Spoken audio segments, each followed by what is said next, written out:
Vaksinatsiya bu organizmda kasalliklarga qarshi immunitet hosil qilish yoki himoya yaratish jarayoni bo'lib, odatda vaksina olish orqali amalga oshiriladi.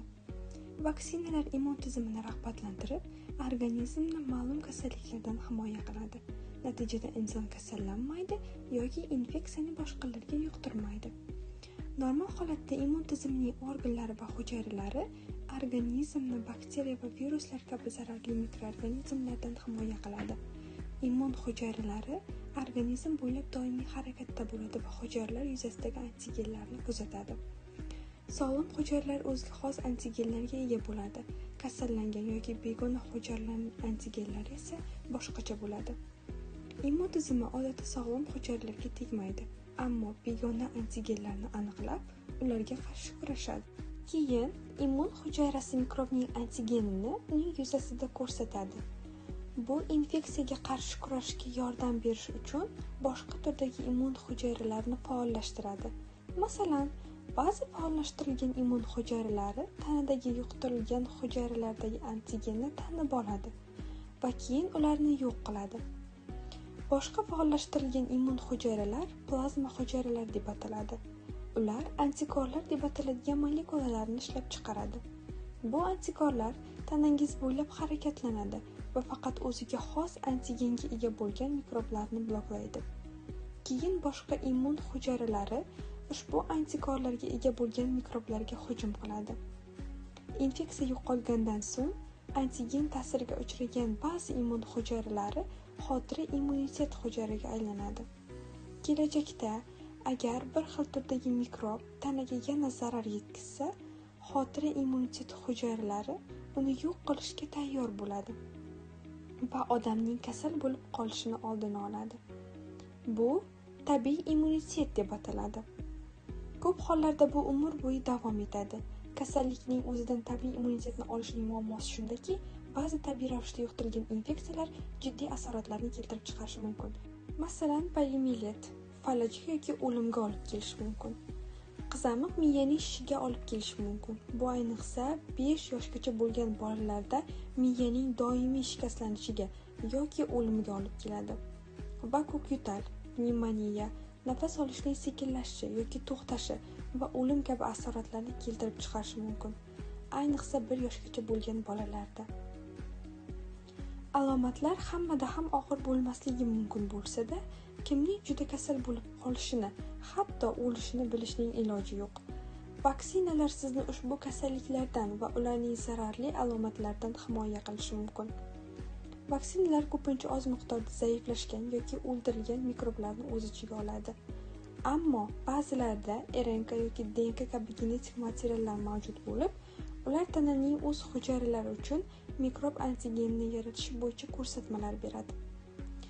Siz odatda vaksinani ukol sifatida olasiz. Tanangiz ichida vaksinadagi mikrob zarralari immun hujayralaringizni bu mikroblarga hujum qilishni o'rgatadi. Bu jarayon sizni kasal qilmaydi, lekin tanangiz xotira hujayralarini va bu mikroblarga qarshi antikorlarni yaratishiga olib keladi. Natijada agar bu mikrob keyinchalik tanangizni yuqtirsa, immun tizimingiz kasal bo'lishingizning oldini olish, infeksiyaga qarshi kurashish uchun tayyor bo'ladi. Vaksinalarning asosiy turlariga tirik zaiflashtirilgan vaksinalar, inaktivlashtirilgan vaksinalar, taksoidlar, subunit vaksinalar, mRNK vaksinalari va virusli vektor vaksinalari kiradi. Tirik zaiflashtirilgan vaksinalar tirik, ammo zaiflashgan mikroorganizmlardan foydalanadi. Ular tabiiy infeksiyaga ko'proq o'xshaydi. Masalan, qizamiq, tepki, qizilcha, suvchechak va grippga qarshi burun spreylarini o'z ichiga oladi. Inaktiv vaksinalar inaktiv yoki o'ldirilgan mikroblardan foydalanadi. Vaqt o'tishi bilan sizga bir necha dozalar kerak bo'lishi mumkin. Masalan, gepatit A, gripp, poliomiyelit va quturishga qarshi vaksinalardir. Taksoid vaksinalari toksinlar deb ataladigan mikroblar tomonidan ishlab chiqariladigan zararli moddalardan himoya qiladi.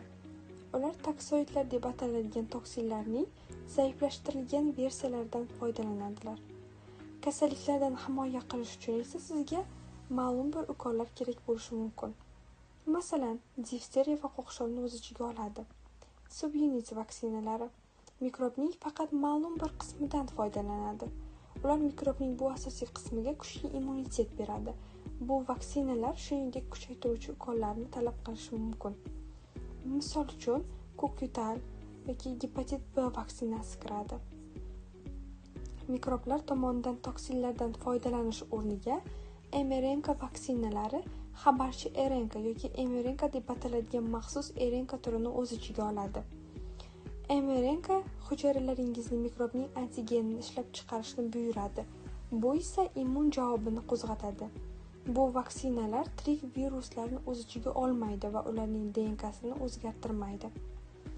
Virusli vektorli vaksinalar hujayralarga mikrobning antigenini tayyorlash bo'yicha ko'rsatma berish uchun DNK yoki mRNK dan foydalanish mumkin. Genetik material hujayralaringizga ko'rsatmalarni yetkazish uchun boshqa zararsiz virusga uriladi. Bu vaksinalar sizning DNKingizni o'zgartirmaydi. Masalan, COVID-19 vaksinasi bunga misol bo'la oladi. Vaksinalar nafaqat sizni, balki jamiyatni ham himoya qilishini bilish bu juda muhimdir. Vaksinalar oldini oladigan ko'plab kasalliklar odamdan odamga yuqadi. Jamiyatdagi atigi bir necha odam emlanmaganda epidemiya xavfi yuqori bo'ladi. Ammo ko'pchilik odamlar emlangan bo'lsa, kasallik tarqalish xavfi ancha pasayadi. Bu jamiyat immuniteti deb ataladi. Jamiyat immuniteti ayniqsa emlash mumkin bo'lmagan odamlarning himoya qilish uchun muhimdir. Bularga immuniteti zaiflashgan, og'ir allergiyaga chalingan yoki boshqa sog'liq muammolariga ega odamlar kiradi. Vaksinalar sizni, oilangizni va jamiyatingizni xavfli yoki hatto o'limga olib kelishi mumkin bo'lgan kasalliklardan himoya qiladi.